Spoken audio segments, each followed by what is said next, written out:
Mga kapatid, ingat sa pagpapark ng inyong sasakyan. Sa Benguet kasi, sinipsip ang diesel at ninakaw ang baterya ng mga nakaparadang sasakyan sa magkakahiwalay na insidente.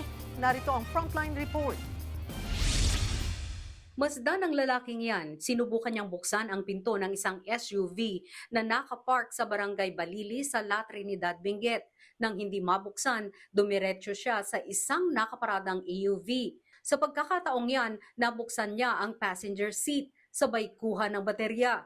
Sa sobrang smooth ng galawan, akalain mong kanya ang sasakyan.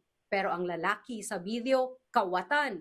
Ayon sa biktima, naiwan nilang bukas ang AUV nang nagpa-check up sila sa doktor sa naturang lugar.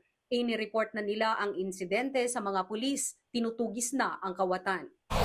Sa Baguio City naman, hindi na maalis ang sasakyan na yan sa pagkaparada dahil ang langis niyan sinipsip at tinangay ng hindi pa nakikilalang salarin.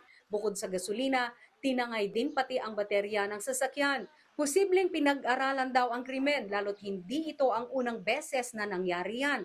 Nasimulan na nilang pakialamanan tong isang sasakyan. Posible darating yung araw, baka yung ibang sasakyan naman na dito. Or possibility, baka nga pinag-aaralan na tong place.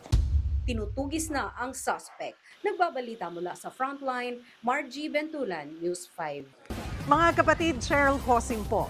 Maging maalam at may pakialam sa mga napapanahong issue at headlines. Mag-follow at mag-subscribe na sa social media pages ng News 5.